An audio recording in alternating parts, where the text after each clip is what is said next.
Γεια σας Evertonians, ακόμα μια εκπομπή των Greek Office της ελληνικής λέσχης φίλων της Everton. Ένατη εκπομπή για φέτος. Ακούρασα να σας κάνουμε παρέα κάθε μήνα, πιστοί στο ραντεβού, να σχολιάσουμε τους αγώνες, να τρέξουμε τους διαγωνισμούς, να μάθουμε τις ιστορίες από το παρελθόν και τα γεγονότα της επικαιρότητας. Μην με βλέπετε έτσι, δεν είμαι φυσιολογικός, τρελάθηκα με την ομάδα και αυτό αποδεικνύεται πως κοντεύει να πλησιάζει το Πάσχα και εγώ είμαι με σκουφιά. Έχουμε χάσει το μυαλό μας τελείως με αυτή την ομάδα. Να χαιρετήσουμε τον Δαμιανό. Καλησπέρα, Δαμιανέ. Γεια σας παιδιά, γεια σας Evertonians. Νομίζω ένας πολύ καλός μήνας τέτοιος. Μας σε τρέλανε βέβαια λίγο Μιχάλη όπως και όλους μας, αλλά νομίζω ότι ήταν θετικό επιτέλους. Γιώργο, φυσιολογικά να τρελαθούμε. Φυσιολογικά και ακόμα δεν έχουμε σταματήσει, γιατί ηρεμήσαμε λίγο από το αγωνιστικό και μας έχει μείνει το εξωαγωνιστικό. Νάσο, καλησπέρα και σε σένα. Καλησπέρα παιδιά, καλησπέρα Evertonians. Να χαιρετήσουμε τον πιο αισιόδοξο άνθρωπο της Everton, τον πιο αισιόδοξο άνθρωπο του κόσμου. Προλαβαίνουμε Ευρώπη, Νάσο. Στο όριο είμαστε, στο όριο. Με τους 8 βαθμούς πίσω, γιατί όχι. Εντάξει, με τον πόλεμο που δέχτηκε η ομάδα φέτος, νομίζω ότι είναι σαν να βγήκαμε Ευρώπη. Για μένα, η χρονιά δεν έχει τελειώσει. Έχουμε άλλα 3 παιχνίδια που θέλουμε 3 νίκες ακόμα. Αλλά, είμαι πολύ ευχαριστημένος.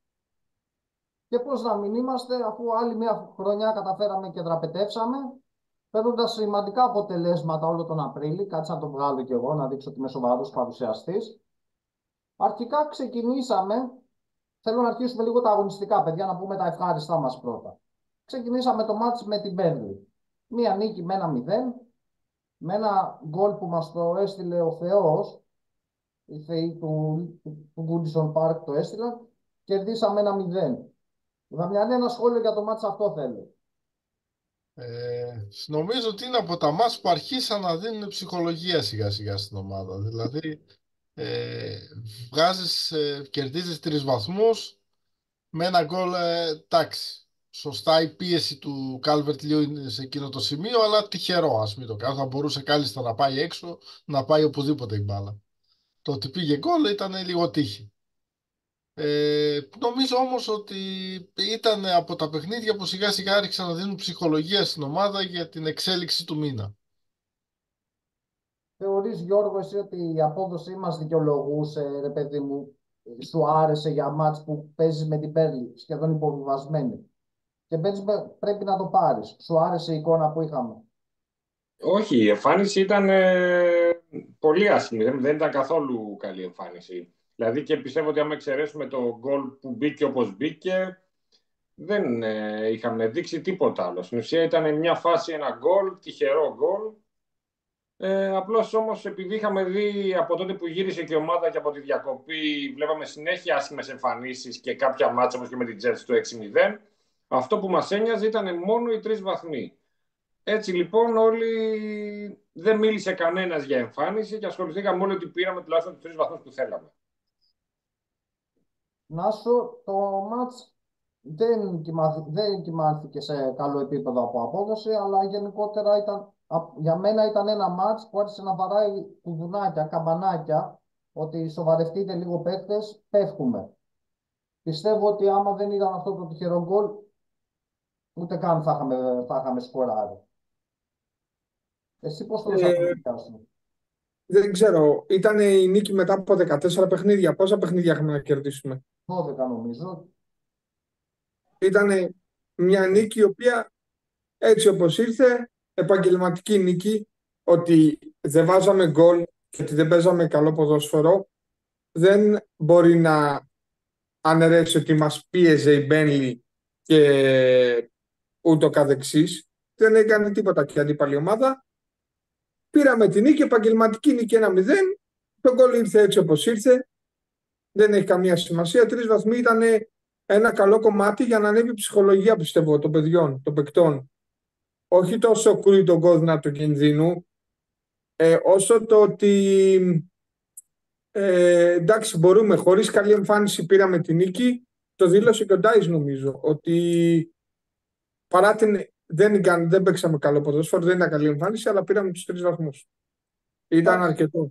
Δεν πιστεύω ότι έφταξε τόσο την ψυχολογία, γιατί στο αμέσως επόμενο μάτς με την Chelsea φάγαμε μια κατραπακιά από τις χειρότερες εμφανίσεις του Dice της ομάδας και επί Dice, θεωρώ. Συμφωνείς? Από τις χειρότερες εμφανίσεις. Ήταν πολύ άσχημο το στήσιμο. Δηλαδή, όσο το θυμάμαι ακόμη ότι κάναμε pre-game βιντεάκι με το Δαμιανό και οι δύο είπαμε ότι ο φορμαρισμένος παίκτης είναι ο Κόλ, πώς λέγεται το παιδί, Palmer. Palmer, μπράβο, ότι ο Πάλμερ το παιδί πρέπει να το είναι φορμαρισμένο, έχει 16 γκολ πόσα είχε και πρέπει να τον πιέσουμε λίγο να τον κλείσουμε. Ένα κακό παιχνίδι, το οποίο στην ουσία όμως αυτό ήταν το καμπανάκι, αυτό κρούει το καμπανάκι του κινδύνου. Αυτό ήταν το πρόβλημα, το 6-0. Βαρύ σκορ, ντροπιαστική ήττα, ντροπιαστική εμφάνιση. Δαμιανέ, πιστεύεις ότι το στήσιμο που... Γιατί δεν μας έχει συνηθίσει ο Ντάις να πιέζει τόσο ψηλά η ομάδα, έτσι, και να παίζει να είναι τόσο αφελής η ομάδα. Πιστεύεις τώρα πώς βγήκε, ρε παιδί μου, ήταν απόφαση του Ντάις, μπορεί να ήταν τεχνητή κρίση, παρασύρθηκαν οι παίκτες, πού μπορεί να το αποδώσει εσύ αυτό? Εντάξει, το είδαμε όλοι, έτσι. Μια ομάδα η οποία να ανεβαίνουν οι επιθετικοί να μαρκάρουν μέσα στην περιοχή του αντιπάλου τα αντίπαλα center back, τελείως ασύνδετοι, γραμμές πολύ μακριά μεταξύ τους, ο Πάλμερ να κάνει ό,τι θέλει ανάμεσα στις γραμμές, δηλαδή ήταν αστείο αυτό. Σε εμφάνιση ήταν Ακριβώς. παντελώς αστεία. Δεν μπορώ να καταλάβω, ειλικρινά. Καταρχήν είναι μια εμφάνιση η οποία είναι κόντρα σε ό,τι έχουμε δει από τον Dice μέχρι τώρα στη ζωή μας. Δηλαδή δεν θυμάμαι ποτέ μου να δω ομάδα του Dice να ανεβαίνει να μαρκάρει τόσο ψηλά. Τεχνητή κρίση. Δεν ξέρω, είναι λίγο θεωρία συνωμοσίας να πούμε τεχνητή κρίση, αλλά εκ του αποτελέσματος αυτό βλέπουμε. Βλέπουμε ότι ακόμα και το 6-0 ήταν ευεργετικό για τη συνέχεια του πρωταθλήματος. Γιώργο, το turning point λες, αυτή ήταν. Θα κάνω λίγο τον άσο. Ήταν ένα σύστημα του Dice για να μπερδέψει τον Klopp μετά για τη Liverpool. Το μπέρδεψε, έτσι, το μπέρδεψε. Τον μπέρδεψε τελικά και έπιασε. Εντάξει, όχι, κακά τα ψέματα. Τώρα για το μάτς με την Chelsea ήταν ένα μάτς το οποίο δεν υπολογίζαμε σε κάτι. Υπολογίζαμε στην καλύτερη των περιπτώσεων κάνα χ. Σίγουρα απλώς δεν περιμέναμε τόσο άσχημη εμφάνιση, τόσο λάθος διάβασμα από τον Dice του παιχνιδιού. Όχι, ρε Γιώργο, δεν υπάρχει παιχνίδι που οποιαδήποτε ομάδα δεν πάει για να κερδίσει. Τι πάμε για το χ, δεν περιμέναμε. Αυτό τώρα κάνει εμένα να υποθέσω και τι λέει στον άσο. Δηλαδή, τι θα πει να πάμε, το μόνο που μπορούσαμε να πάρουμε ήταν το χ. Και ποια είναι η Chelsea? Με τους 8 βαθμούς τι διαφορά έχουμε? Πώς έχει? 49 έχει, 47 έχει. Και εμείς με τους 8 έχουμε 43. 44. Εντάξει, ναι. Είναι σε ένα level πάνω από μας. Το ισοπεδόν. Εντάξει, είναι σε ένα level πάνω από μας. Κακά τα ψέματα από άποψη παιχτών, ότι καταρχάς ότι έχουν βάλει και πόσα εκατομμύρια έχουν 2 ενδεκάδες. Σε ένα level από πάνω σε εμάς είναι διοικητικά και τι κονέ έχει μέσα στην Premier League. Εντάξει, και αυτό ακόμα είναι. Γι' αυτό πρέπει ειλικρινά να δώσουμε τα συγχαρητήρια στον Dice, ότι στην ουσία χωρίς διοίκηση, με 1002 προβλήματα από έξω αγωνιστικά, κράτησε την ομάδα. Βέβαια, και με τους 8 βαθμούς την κράτησε πολύ άνετα. Για να μπω λίγο στα στατιστικά του παιχνιδιού, γιατί εντάξει, το 6-0 είναι σαφέστατα πολύ βαρύ, αλλά 14 σουτ κάναν, έτσι. Τα 10 εντός εστίας και από τα 10 τα 6 μπήκαν γκολ. Ήταν και μια κακή μέρα, εντάξει, ήταν και του Pickford. Ήταν και κακή μέρα της άμυνας του Pickford και αυτά, σίγουρα και ψηλά όλη η ομάδα, αλλά... Ναι, ήταν και αυτό, Δαμιανέτο, ότι κλέβαν την μπάλα στο κέντρο και δεν υπήρχε κανείς εκτός από την τετράδα να τους αναχαιτήσει και βγαίνανε μαζί οι 6 παίχτες. Και όλοι οι υπόλοιποι ήταν οι δικοί μας, ήταν μπροστά. Παρ' όλα αυτά ξεκίνησε το μάτς έτσι, με δύο ευκαιριούλες, υποψίες ευκαιρίας με τον Μπέτο. Και πάλι εντάξει, εδώ δεν βάζουμε γκολ σε 70 προσπάθειες, σιγά βάζαμε με τη μία. Ναι. Νάσο, εσύ άκουσες αυτό που λέει, ρε παιδί μου, ότι τους έκραξε στα αποδυτήρια ο Ντάις. Τους είπε και καλά ότι άμα θέλετε να με φάτε, δεν είμαι ένας τύπος από τους προπονητές που θα παραιτηθούν.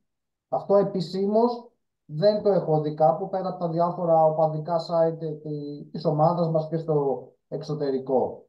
Σε οπαδικά site εγώ είχα ακούσει κιόλας ότι ο Ντάις τώρα που ολοκληρώθηκε η χρονιά και ούτω καθεξής, που σωθήκαμε στην ουσία και η ομάδα είναι πιο ήρεμη θεωρητικά, παικτικά τουλάχιστον, είχε πει ότι τα προβλήματα ήταν πολύ περισσότερα από όσα φαντάζεστε. Και γενικά, όχι μόνο το αγωνιστικό. Όχι μόνο το αγωνιστικό. Δεν χρειαζόταν να πει κάτι ένας προπονητής. Ένας επαγγελματίας παίκτης. Είναι επαγγελματίες. Η Everton δεν τους έχει απλήρωτους. Πληρωμένοι είναι οι παίκτες, είναι επαγγελματίες. Είναι ντροπιαστική ήττα για τον οποιοδήποτε. Οποιαδήποτε ομάδα θα υποχρεούταν να σηκώσει κεφάλι. Παρ' όλα αυτά, ευτυχώς γύρισε ο διακόπτης και ξεκίνησε τον ντεμαράζ της Εβερτονάρας. 1-0 με την Νότιγχαμ, Γιώργο. 2-0. 2-0, ναι, sorry. 2-0 με την Νότιγχαμ. Εντάξει, είπαμε δεν βάζουμε γκολ, αλλά μην το ακούμε για τις εκπομπές μας. Εντάξει. Η συνήθεια. Πολύ πιο καλή εμφάνιση σε σχέση με την Μπέρνλι. Βγήκανε μπροστά και κάποιοι παίχτες που έπρεπε να βγούνε, όπως ο Γκουέιγ με μια, και δεν μιλάω μόνο για τον γκολ, αλλά γενικά για την όλη εμφάνισή του. Τίποτα. Δείξαμε στην Νότιχαμ ότι το θέλαμε το παιχνίδι πολύ περισσότερο από αυτούς. Φαινόταν σε κάθε φάση. Βέβαια, εντάξει, και σε αυτό τώρα λίγο που είπε ο Νάσος πριν, ότι ίσως τελικά και το καλοκαίρι, αν υπήρχαν αυτά τα προβλήματα μέσα από τους παίχτες, ίσως πρέπει να γίνει μια πολύ μεγάλη συζήτηση το καλοκαίρι, αν με το καλό έρθει η διοίκηση. Δαμιανέ, έχει δίκιο να διαμαρτύρει την Νότιγχαμ για τη διαιτησία. Κοίταξε, κακά τα ψέματα για μένα στο δεύτερο ημίχρονο η φάση του Γιάνγκ ήταν πέναλτι. Τα υπόλοιπα δύο δεν μπορώ να καταλάβω γιατί διαμαρτύρεται. Για μένα είναι γελίο να ζητάς 40 εκατοστά χέρι. Δεν υπάρχει καν τρόπος να εξαφανιστεί το χέρι από εκείνο το σημείο. Ούτε η άλλη φάση είναι τίποτα. Είναι απλά ένα βούτυγμα, εγώ θεωρώ, του παίκτη της Forest. Εντάξει, εγώ... Ή έστω μια επαφή η οποία για μένα είναι αμεληταία, να σου πω. Και δεν μπορώ να τη θεωρήσω πέναντι. Απλά θέλω, ρε παιδί μου, γιατί εντάξει, εδώ πέρα στην εκπομπή δεν φοράμε οπαδικά γυαλιά, μας ξέρετε όσοι μας παρακολουθείτε όλα αυτά τα χρόνια. Πιστεύω ότι 2 από τα 3 θα τα ήθελα να ήμουν. Εσύ βλέπεις και δεύτερο, έτσι. Ποιο θεωρείς δεύτερο, δεν το συζητήσαμε ποτέ. Όχι το πρώτο της απόστασης, το τελευταίο νομίζω είναι το tackling, αν θυμάμαι. Το πρώτο είναι το χέρι, νομίζω. Το δεύτερο είναι εκεί στο όριο της περιοχής που λίγο σαν να βουτάει, λίγο το να κουμπάει. Και το τρίτο είναι το ακούμπημα στην περιοχή, στο τέτα-τέτ. Ναι. Αυτό νομίζω ήταν. Αυτό και εγώ θεωρώ ότι ήταν, ναι. Γενικά μόνο το πρώτο με την απόσταση λίγο. Με το χέρι. Ναι, απορρίπτω. Ναι, και εγώ θεωρώ ότι το πρώτο δεν ήταν. Αλλά δεν μου φάνηκε και το δεύτερο. Τώρα, εντάξει. Νάσο, έλα. Θα ξεκινήσουμε τώρα. Δεν θα σε αφήσω να πεις για την Νότιγχαμ. Θα μπεις κατευθείαν στο ψητό. Μπορείς να σηκωθείς τώρα να πανηγυρίσεις, να βγάλεις καπνογόνα. Ξεκίνασε την κουβέντα για το μάτς με τη Λίβερπουλ. Δεν βγάζω εγώ κανένα καπνογόνο, παιδιά. Εγώ απλά το είπα και πριν, για μένα... Θα έλεγα πέσε και εσείς δεν με πιστεύατε, θα φεύγατε για τις εκπομπές. Με κοροϊδεύατε. Για μένα, από την αρχή της χρονιάς, σας το λέω εγώ συνέχεια, ότι το ρόστερ της ομάδας, αυτοί οι 11, 12, 13 παίκτες, γιατί δεν έχουμε 20 καλούς παίκτες, μπορώ να το κατανοήσω, αλλά έχουμε κάποιους παίκτες οι οποίοι την Everton μπορούν να την οδηγήσουν σε καλά μονοπάτια. Δηλαδή, δεν υπάρχουν ο Γκέγι, ας πούμε, Γκουέι, πώς τον λένε, έχει κάνει γέννηση η γυναίκα του και από τότε που γέννησε η γυναίκα του έχει κάνει άλλα πράγματα μέσα στο γήπεδο. Κάνει συγκλονιστικές εμφανίσεις. Εκπληκτικές εμφανίσεις. Όλοι ξύπνησαν μετά το 6-0 Και στην ουσία απλά δείξαμε ότι η Everton έχει φανέλα. Η ομάδα έχει φανέλα. Δεν μπορείτε να ρίξετε την Everton. Θα κερδίσουμε και την Arsenal. Προκειμένου να σωθεί η ομάδα, θα βγάζαμε διπλό στην Arsenal μέσα και δεν θα έπαιρνε το πρωτάθλημα. Κάτσε ρε Νάσο. Εγώ σε αφήνω να ξεκινήσει πρώτος για τη Liverpool, έτσι ότι θα βγάλεις την έντασή στο πάθος και μου λέει εντάξει, οκ. Δεν έχω καμία ένταση και κανένα πάθος. Η ομάδα για μένα έπαιξε ένα ωραίο ποδόσφαιρο. Μπήκε από την αρχή στο πρώτο λεπτό, κάναμε ευκαιρία με τον Ντουκουρέ. Οι παίκτες δαγκώνανε μες στο παιχνίδι. 90 λεπτά δαγκώνανε. Δεν πήραν ανάσα. Ναι, παίξαμε και στη Λίβερπουλ που ερχόταν από τον αποκλεισμό από την Αταλάντα. Δύσκολος αποκλεισμός. Κουρασμένη ομάδα. Πολλά παιχνίδια όλο το χρόνο η Λίβερπουλ. Πολλά παιχνίδια. Ειλικρινά πολλά παιχνίδια. Προβλήματα υπάρχουν και με τον Κλοπ που δήλωσε στη μέση χρονιάς ότι θα φύγει. Βρήκαμε μια Λίβερπουλ η οποία για μένα πλέον είναι ανοργάνωτη. Okay, και την πατήσαμε. Και καλά κάναμε και την πατήσαμε. Και το 2-0 ήταν λίγο. Θα μπορούσε και 3-0 και 4-0 να γίνει. Η ομάδα ήμασταν καλύτεροι στο παιχνίδι. 2 φάσεις κάνανε που τις έβγαλε ο μεγάλος Πίκφορντ. Οπότε όλα καλά και όλα ωραία. Και πια Λίβερπουλ στο φινάλε. Γιατί η πόλη είναι δικιά μας, έτσι, να τα λέμε γι' αυτό. Και πια Λίβερπουλ. Γιώργο, πες του κάτι. Πες του όταν έχεις κερδίσει 14 χρόνια. Όταν μας έχουν κερδίσει με τους πιτσιρικάδες σε κάτι λικά.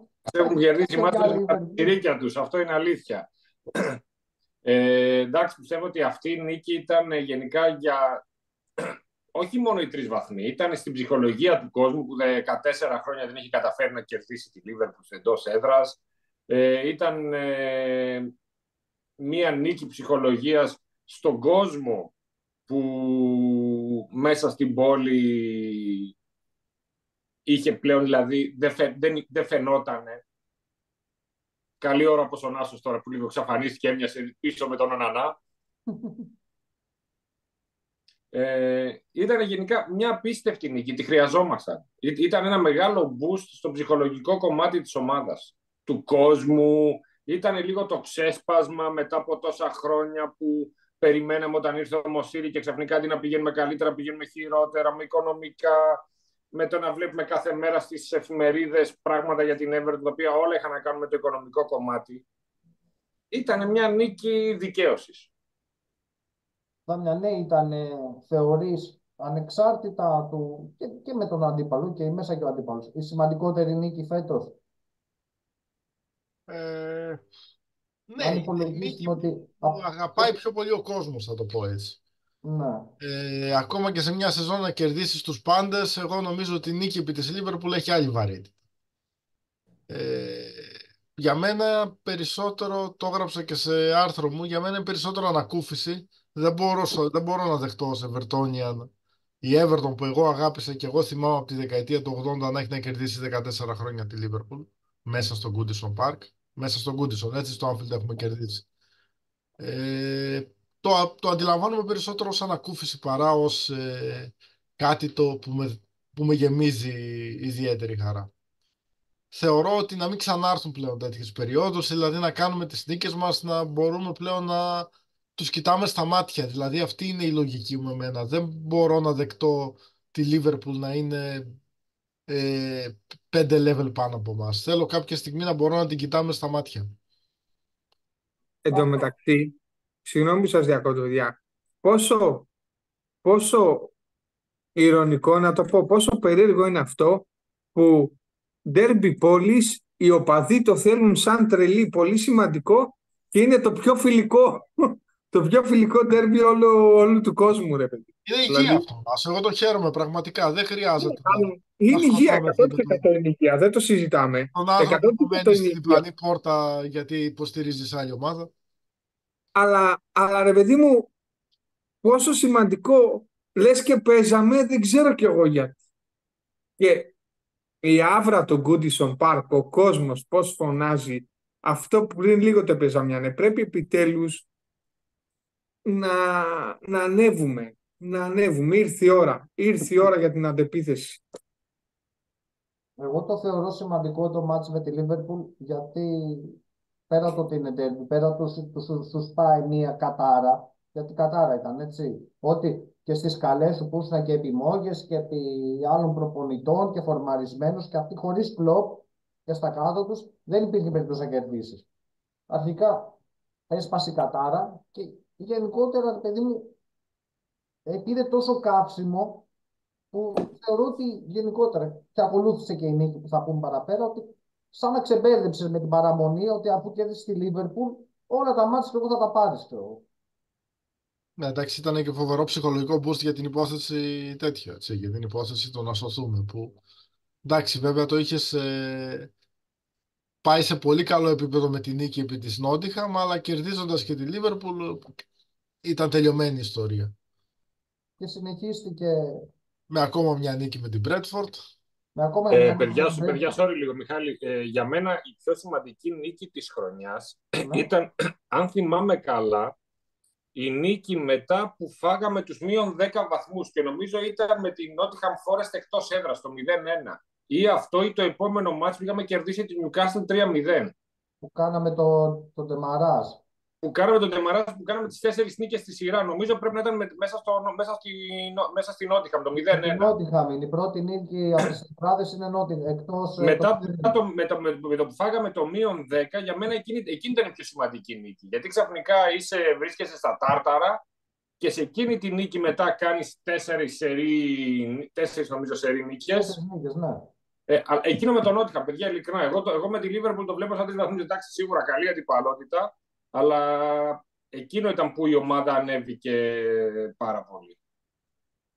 Σαφέστατα και εκείνο μεγάλη νίκη. Και εκείνο πολύ σπουδαίο. Γιατί άμα εκείνο τότε έχανες, γιατί είχες μετά και Chelsea νίκησες, Newcastle νίκησες. Άμα εκείνα τα μάτς δεν έπαιρνες τη Forest και δεν έπαιρνες και εκείνα, είχες τελειωμένος. Δηλαδή και να κέρδισες την Liverpool τώρα, είχες πέσει. Και πέσουμε μετά, ακολουθεί και η Μπρέντφορντ, έτσι, που την κερδίσαμε. Η οποία Μπρέντφορντ από τη μία δείχνει ότι ενώ δεν κυνηγάει κάτι έτσι, επί της ουσίας, αλλά πάλεψε και με εμάς το μάτς και επίσης έδειξε και 5 στη Λούτον. Την ευχαριστούμε, γιατί εγώ, παιδιά, εκείνο το διάστημα μετά όπως παίζαμε με την Μπέρλι και μετά είχα αρχίσει να έχω αμφιβολίες για την σωτηρία. Γιατί δεν πήρες ένα τηλέφωνο τον Άσο να σας λύσει? Το είχαμε κάνει την εκπομπή και μου λέει όχι, ρέμισε. Άρα τι ανησυχείς? Γιατί εγώ πίστευα ότι δεν πρόκειται να χάσει με την Brentford τη Luton, δεν πρόκειται να χάσει με τη Wolves και με την εικόνα που είχαμε εμείς πίστευα ότι δεν θα κερδίσουμε τη Liverpool, δεν θα κερδίσουμε την Nottingham και καλά ξεμπερδέματα. Νάσο, το μάτσο με την Brentford χαλαρό πιστεύω, μετά την νίκη με την... Επαγγελματική νίκη, άλλο 1-0, ωραίο, όμορφο. Εντάξει, νομίζω ότι η Brentford σαν ομάδα, ό,τι είχε να προσφέρει ο Δανός ο προπονητής, τελείωσε. Δηλαδή, η ίδια ομάδα δεν ανεβαίνει, δεν πέφτει, μια μέτρια ομάδα στη μέση του πουθενά.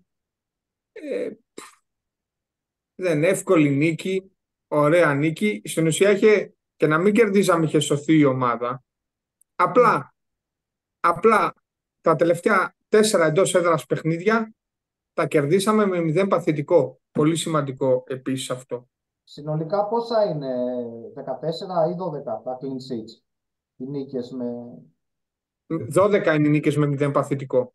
12 νίκες έχουμε. Όχι, δεν έχουμε 12 νίκες, δεν ξέρω αν νίκες ακριβώς. 12-0 παθητικό έχουμε. Γιατί 0 παθητικό ήταν και σε 0-0, ας πούμε. Ναι. Δεν θυμάμαι καλά.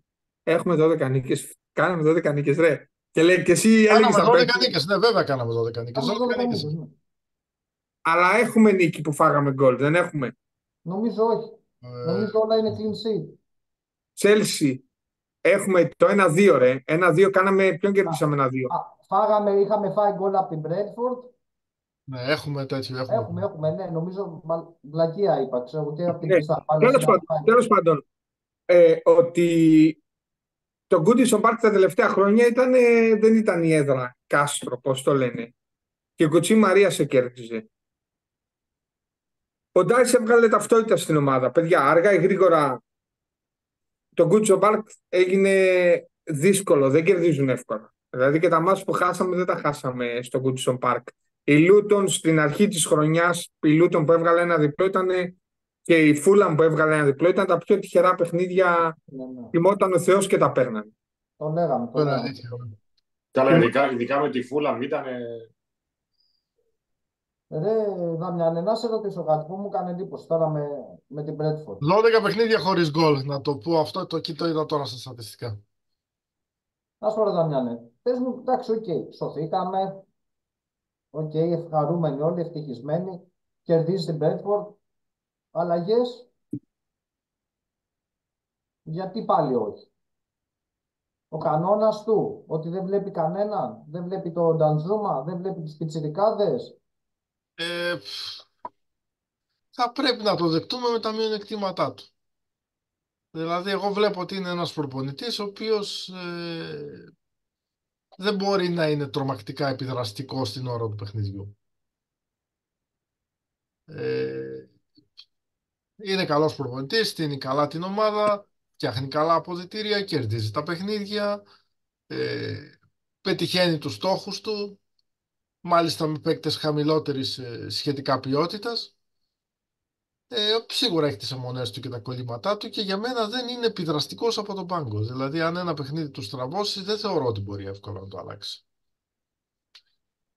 Με ενόχλησε που έκανε πάλι, δηλαδή έχεις εξασφαλίσει παραπονές. Βέβαια, η αλήθεια είναι ότι, για να λέμε και την αλήθεια, δεν έχει και βάθος στο ρόστερ, έτσι. Εντάξει, Δηλαδή, με την Bradford, ρε παιδί. κοιτούσες στο παιχνίδι με την Bradford και δεν είχε στον πάγκο κάποιον φοβερό παίκτη. Έχει τον Ντανζούμα.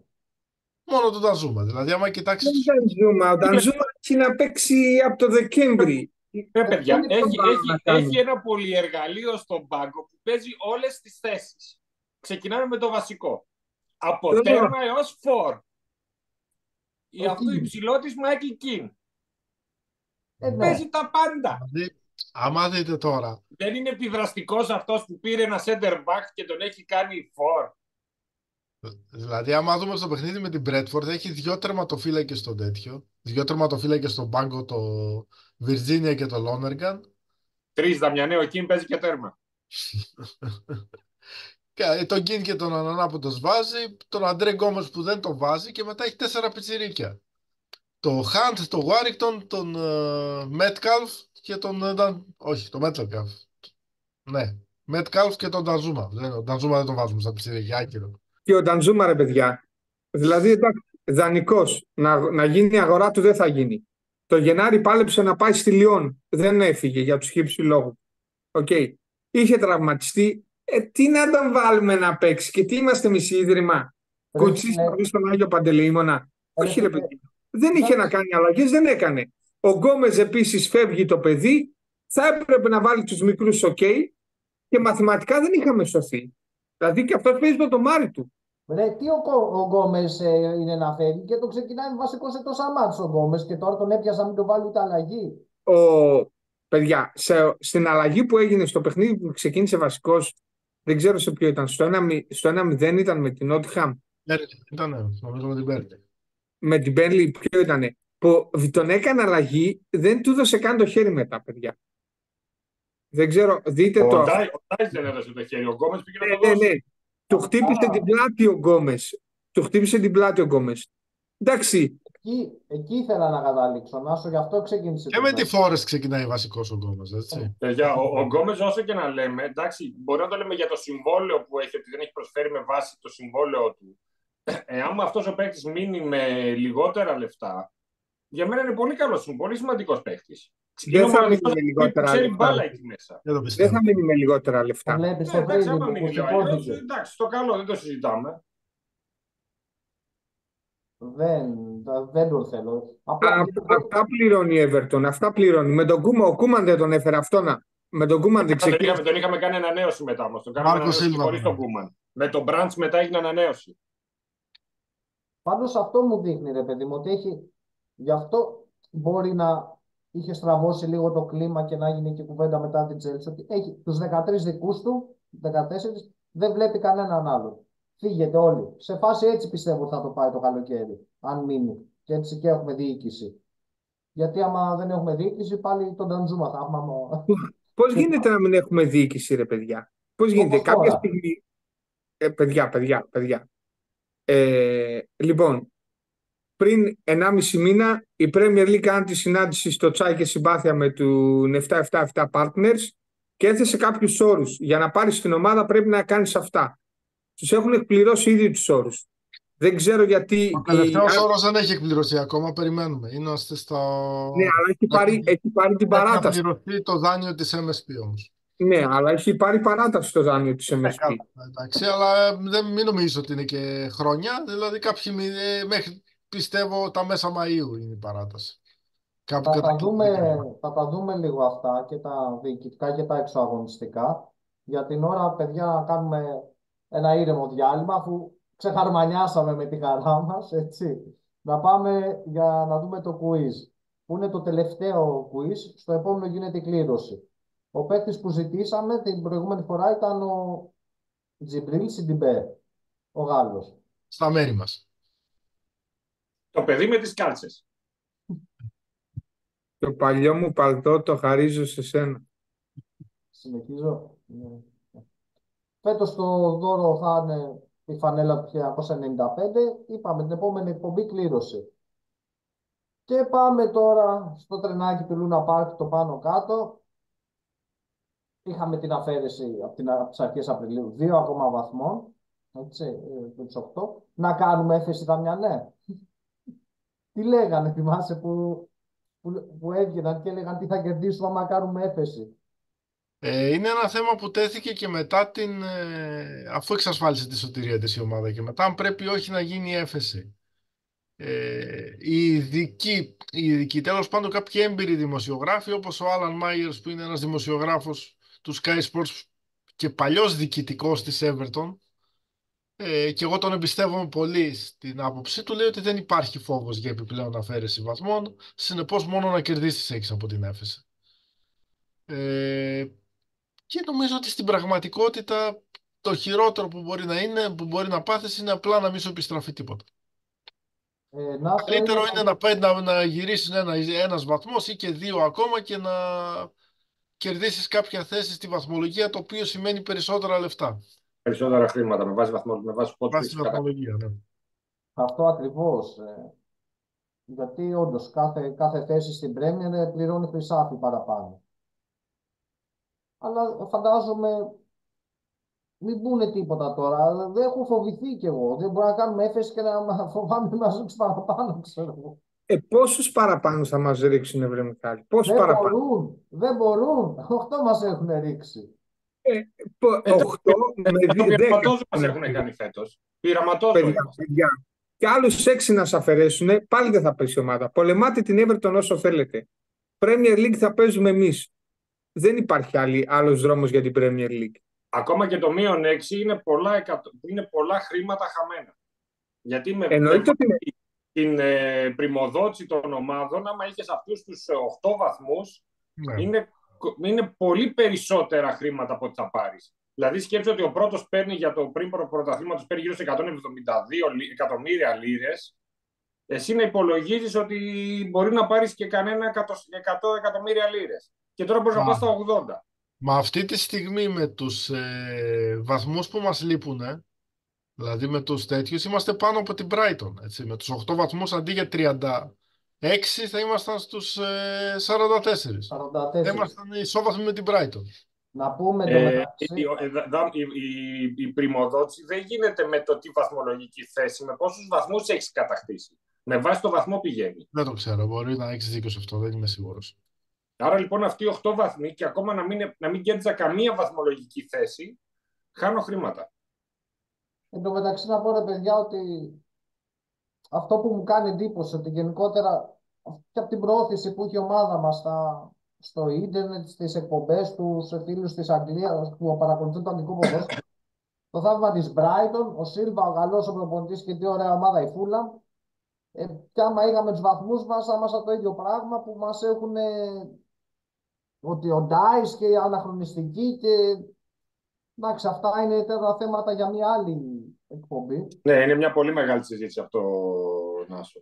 Να σε ρωτήσω, εσύ έχεις ακούσει κάτι για του χρόνου για financial fair play, salary cap, πώς θέλουν να το πούνε στην Premier? Ακούστηκε μια καινούργια απόφαση για salary cap για τη χρονιά 25-26. Μια απόφαση που στην ουσία το salary cap είναι σαν το NBA, συγκεκριμένα ποσά θα μπορείς να ξοδεύεις με βάση τα έσοδά σου και τα έξοδά σου. Δεν νομίζω ότι αυτό μπορεί να ισχύσει στο ποδόσφαιρο.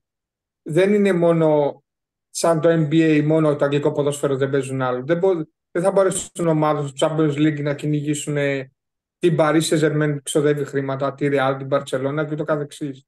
Δεν υπάρχει salary cap στο salary cap μπορεί να κάνει στη Championship, στη League 1, στη League 2 μπορεί να κάνουν και ό,τι θέλουν. Σε ομάδες που έχουν Ευρώπη και παίζουν Champions League δεν μπορείς να κάνεις τίποτα. Και είναι και στην ουσία ομάδα που έχει Champions League θα μπορεί να ξοδεύει περισσότερα από άλλη. Δεν υπάρχει. Όσο θέλει ο καθένας ξοδεύει. Απλά να υποστηρίζεις το ισοζύγιο, ρε παιδί, μη σαν βάρκα σαν νερά. Όλοι στο ποδόσφαιρο, πώς να το πω, πιο απλά, πιο ομά, αυτοί που έχουν τις ομάδες καίνε το μαύρο χρήμα. Αυτό είναι το ποδόσφαιρο. Γι' αυτό ξοδεύονται αυτά τα χρήματα. Οκ. Τι πας να κάνεις, να στρώσεις το ποδόσφαιρο? Από πού και από το 92 αυτή η FA Premier League κάθε χρόνο και χειρότερα, πραγματικά. Κάθε χρόνο και χειρότερα. Δάμια, ναι. Μείον 2 φέτος, έτσι που ελπίζουν, εντάξει, φέτος το δίκαμε. Για του χρόνου ενέχει κίνδυνος κάποιας άλλης τιμωρίας, όπως είναι τώρα τα πράγματα, έτσι? Ναι, πάρα πολύ κίνδυνοι ενέχουν. Καταρχήν υπάρχει μία συζήτηση η οποία δεν ανοίχτηκε καν. Είναι κάποιοι τόκοι σχετικά με το γήπεδο, οι οποίοι η Premier League θεωρεί ότι άδικα ξοδεύτηκαν και ότι θα έπρεπε να τιμωρηθούμε γι' αυτό, ενώ η Everton υποστηρίζει ότι όπως έγινε και στην Tottenham και σε εμάς θα έπρεπε να εκπίψουν και να θεωρηθούν έξοδα εγκαταστάσεων, να το πούμε έτσι, συνεπώς δεν θα έπρεπε να μπουν μέσα. Αυτό είναι μια ιστορία που πιθανότατα να προκύψει μέσα στο καλοκαίρι. Η δεύτερη ιστορία που μπορεί να προκύψει είναι το πώς θα κλείσει η χρονιά αυτή. Η Liverpool έγραφε πριν από λίγο καιρό ότι υπάρχει ένα άνοιγμα το οποίο πρέπει να γίνει μια μεταγραφή, τέλος πάντων να γράψει μέχρι τέλος Ιουνίου η Everton έσοδα μέσα στα ταμεία της γύρω στα 63 εκατομμύρια. Τώρα πώς μπορεί να τα γράψει? Μπορεί να τα γράψει είτε πουλώντας κάποιον παίκτη, είτε δίνοντας στο γήπεδο νοματοδοσία, είτε με κάποια μεγάλη χορηγία. Ακούστηκαν μέχρι και το θεωρώ υπερβολικό λίγο ότι θα πουληθεί κομμάτι του γηπέδου. Αλλά όλα αυτά είναι σενάρια, δηλαδή θα τα δούμε μέσα στο καλοκαίρι. Δεν μπορούμε να... Και όπως και σενάριο παραμένει το αν θα συνεχίσουν να υπάρχουν οι τιμωρίες και του χρόνου. Γιατί θεωρώ ότι όλο αυτό χαλάει την εικόνα της Premier. Και ας πούμε ειδικά αν φέτος πέσει η Νότιχαμ, για μένα θα είναι ένα μεγάλο ταρακούνημα, γιατί δεν θα έχει πέσει δίκαια. Θα έχει πέσει λόγω της αφαίρεσης των 4 βαθμών. Ναι. Πρωτού πάμε στα σενάρια, βασικά είπαμε τα σενάρια που μπορεί να υπάρξουν. Πρωτού περάσουμε στην πραγματικότητα του τώρα, θέλω να αλαφρύνουμε λίγο το κλίμα, να δούμε την ιστορία από το παρελθόν, όπου θα παρουσιάζουμε λίγα λόγια για το έμβλημά μας. Πάμε να δούμε.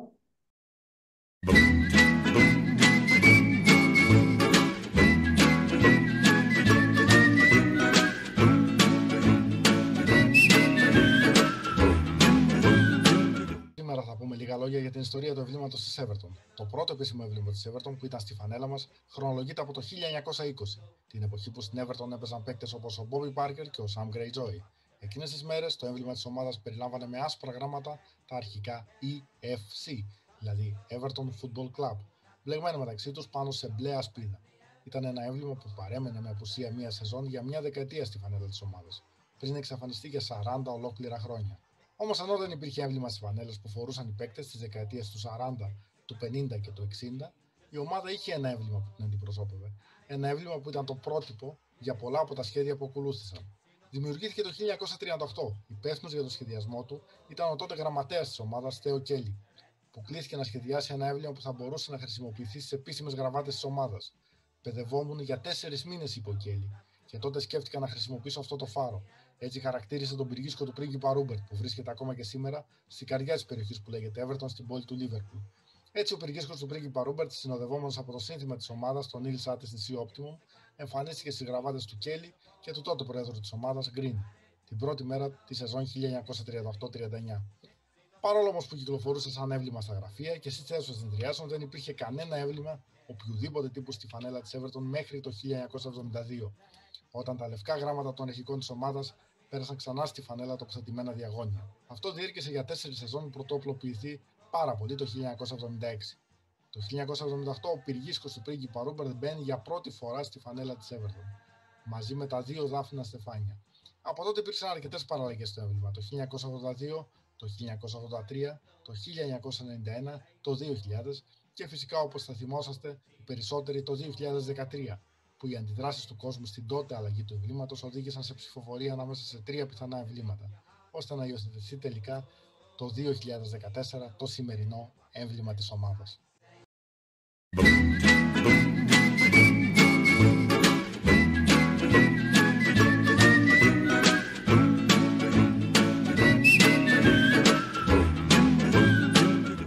Και αφού είδαμε την ιστορία από το παρελθόν, να πάμε στα οικονομικά που ισχύουν τώρα, στο σήμερα, έτσι. Αρχικά ένα τεράστιο έλλειμμα στον ισολογισμό μας, Γιώργο. 93 εκατομμύρια. Το ενημερώθηκε, το είδες. Μεγάλη τρύπα. Είμαστε σίγουροι ότι η τρύπα υπάρχει μόνο σε εμάς και όχι στις υπόλοιπες ομάδες? Γιατί βγήκε μόνο για το δικό μας έξω. Επίσης, και αυτό να τονίσω και αυτό που είχε πει και ο Δαμιανός μόλις πριν λίγο, το ότι πρέπει να πουλήσουμε, να κάνουμε μια πώληση 63 εκατομμύρια, αν θυμάμαι καλά. Γιατί να έχω αυτό το καθαρά μόνο μέχρι τέλος Ιουνίου, η deadline, και να μην είναι με το τέλος των μεταγραφών, ώστε να μπορώ να πουλήσω έναν παίχτη μου, παραδείγματος χάρη, σε πολύ καλύτερη τιμή, γιατί αυτή τη στιγμή θα υπάρχουν 5-6 ομάδες που θεωρητικά είναι οικονομικά ταυτοποιημένες και θα μπορούν να αγοράζουν τους παίκτες από τις υπόλοιπες ομάδες σε πολύ χαμηλότερα χρήματα. Συγγνώμη, σε διακόπτω, Γιώργο. Καμιά μεταγραφή δεν γίνεται Ιούνι.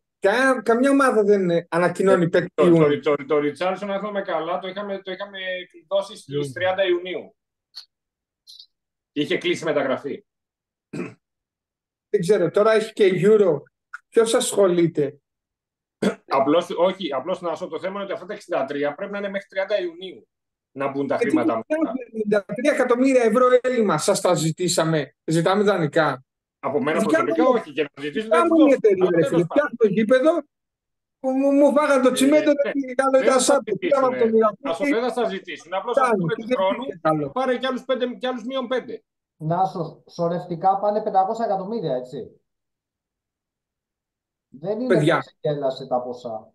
Δεν είναι επεξεγέλαση τα ποσά. Αυτά τα ποσά δεν έχουν να κάνουν αποκλειστικά με την ομάδα. Τι φταίνει οι παίκτες?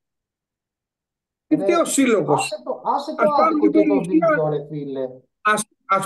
Ας πάρουν την περιουσία του Μωσίρη. Ας πάρουν δεν ξέρω κι εγώ τι. Η Everton τι φταίει? Η Leicester που λέτε που κάτι για τον ισολογισμό για 93 και στη Leicester βγάλανε κάπου κοντά στα 70 εκατομμύρια και η Leicester ανεβαίνει φέτος. Και θα ξεκινήσει με μείον, αν ισχύσει ότι ισχύει φέτος και για μας. Εντάξει, όχι, Νάσο, αυτό το έχουμε πει ότι το σύστημα είναι άδικο, ότι δεν πρέπει να τιμωρείται η αγωνιστική προσπάθεια των παιχτών, αλλά να υπάρχουν κάποιες άλλες κυρώσεις. Η μία σαν σκέψη είναι αυτό το salary cap. Η άλλη είναι ότι να μην μπορούμε για ένα χρόνο να κάνουμε μεταγραφές ή να μπορούμε να...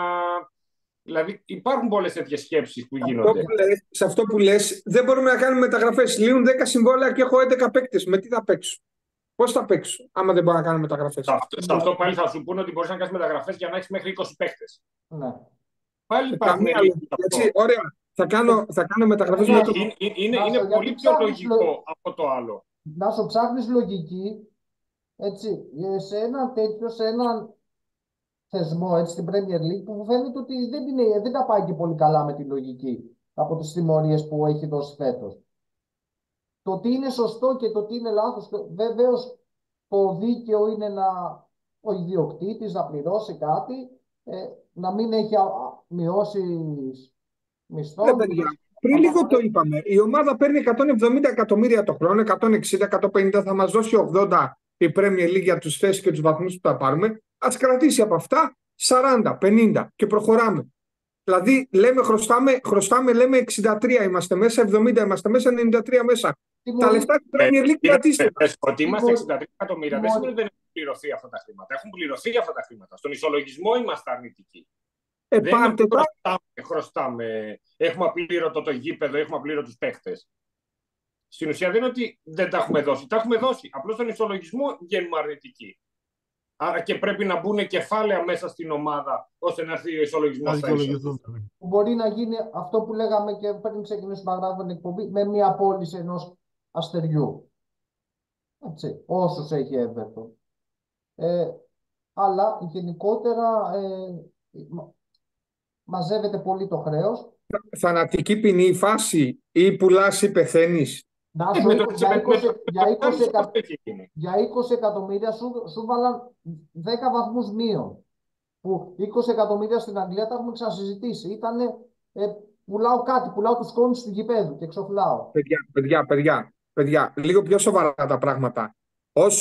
Όσο κυκλοφορεί και ο κόσμος γκρινιάζει και όλες οι υπόλοιπες ομάδες γκρινιάζουν για τη Manchester City που δεν έχει 115 τιμωρίες και το τρενάρουν, δεν πρόκειται να γίνει τίποτα.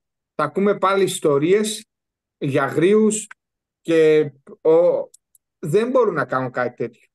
Δεν μπορούν. Δηλαδή, είσαι μέσα κάποια χρήματα, ναι, με κάποιο τρόπο θα πρέπει τα επόμενα χρόνια να προσέχεις λίγο τα οικονομικά, φτιάξεις τα σωστά. Πιο απλά πράγματα, πιο normal.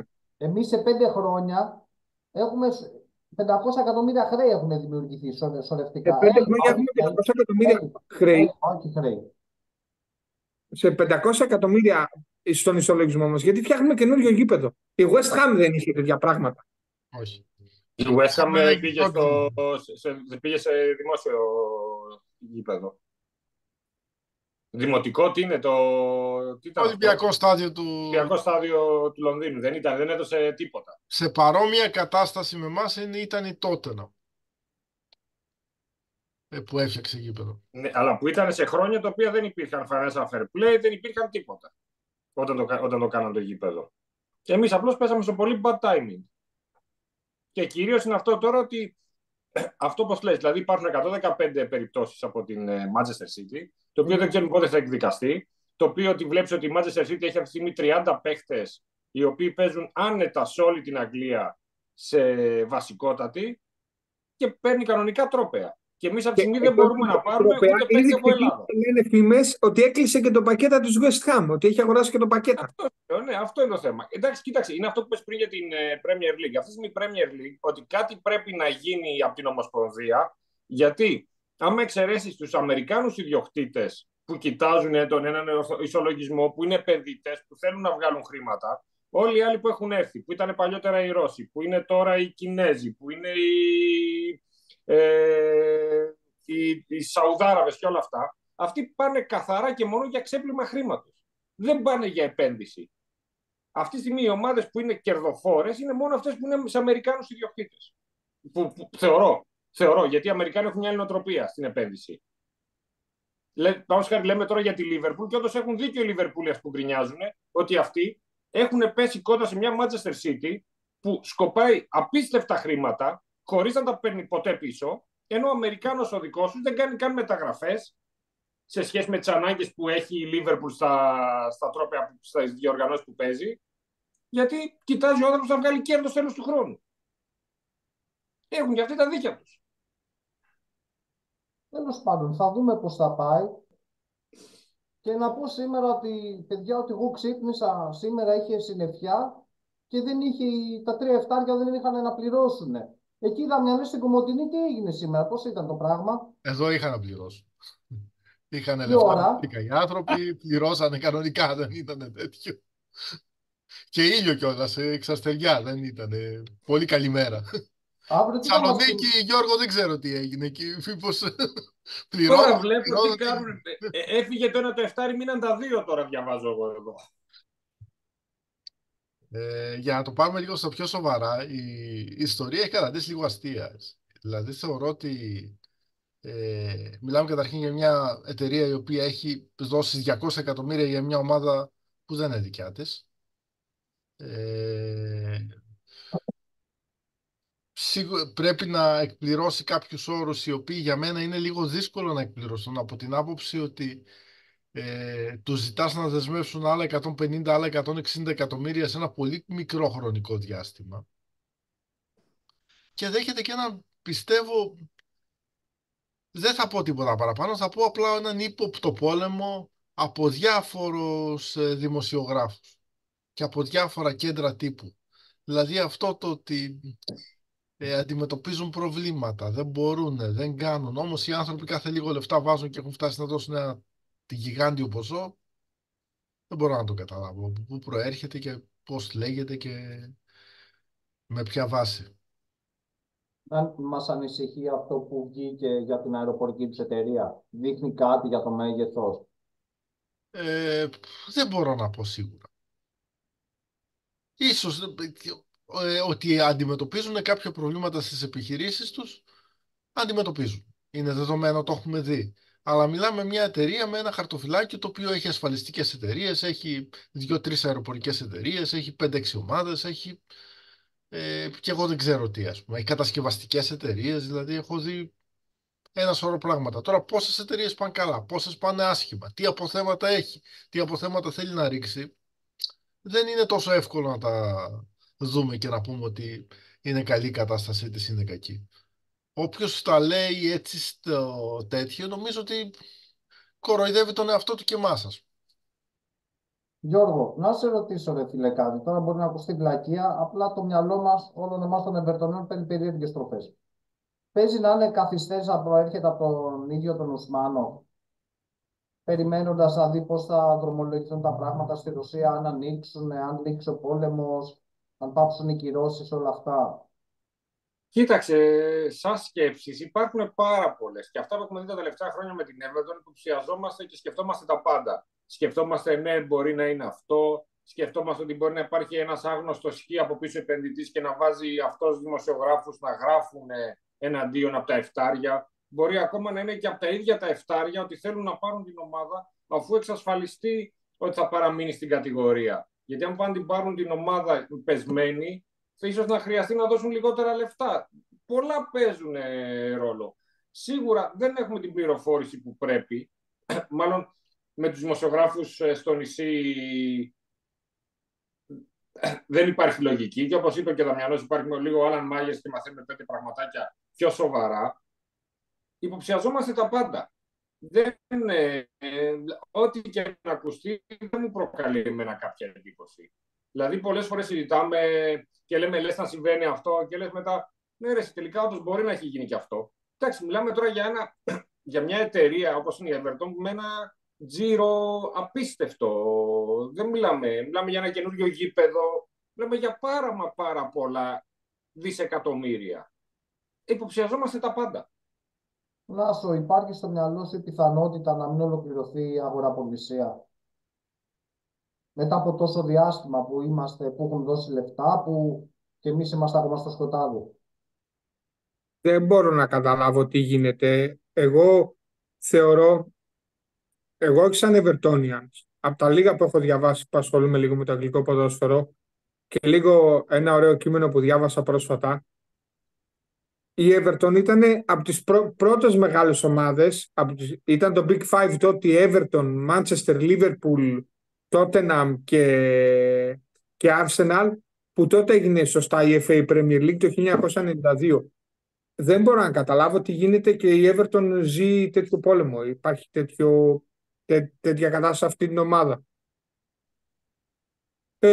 Εγώ πιστεύω ότι αν μέχρι τέλη Μαΐου, σοβαρά λίγο από αυτά που διαβάζω, γιατί και άμα είσαι και ένας σωστός επαγγελματίας, επιχειρηματίας, νομίζω ότι μέχρι τέλος Μαΐου θα έχει βγει η απόφαση. Δηλαδή και η ομάδα θα νίκει στα εφτάρια.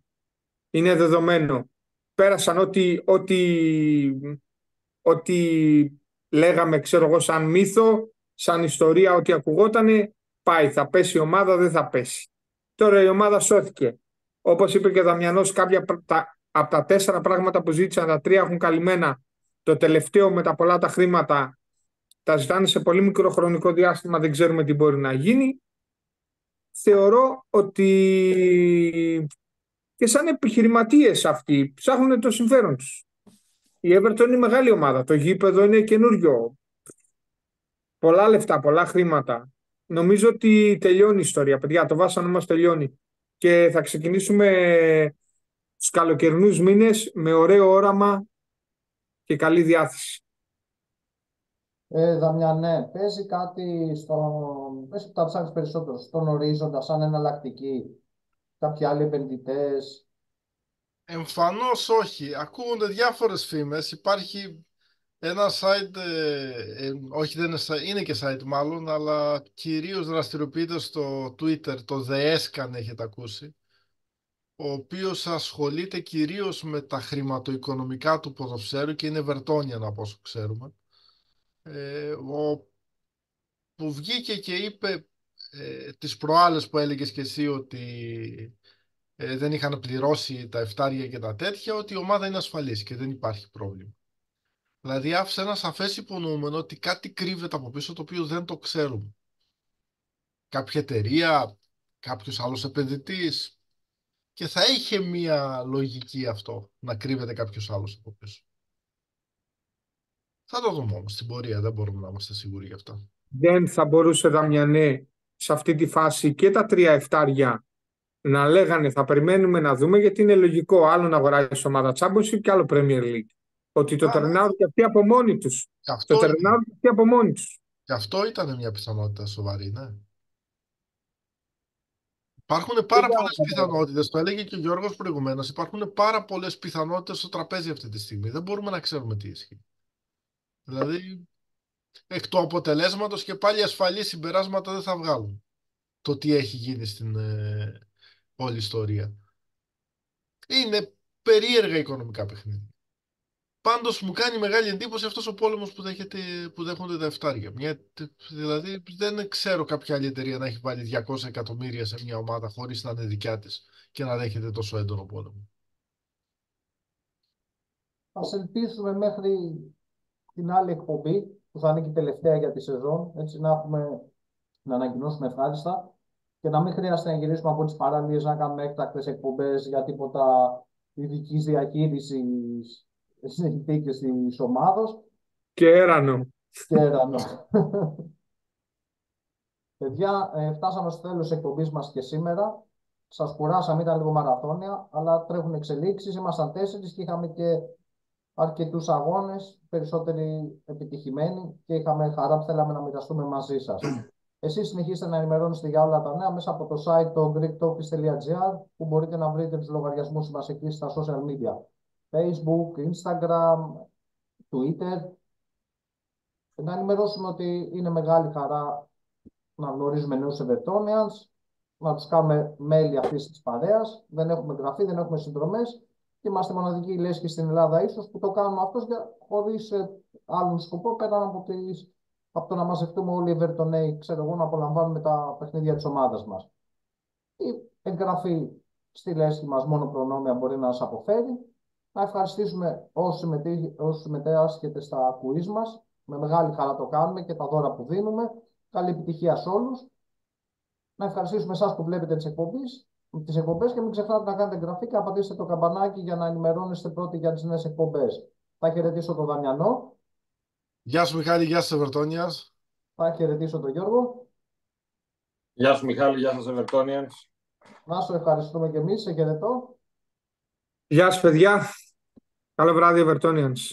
Χαιρετάω και εγώ και σας αφήνουμε πάντα με τη μία ευχή εμπνευσμένη από το έμβλημα της Everton, τίποτα λιγότερο από το καλύτερο για σας και τους δικούς σας ανθρώπους. Χαίρετε.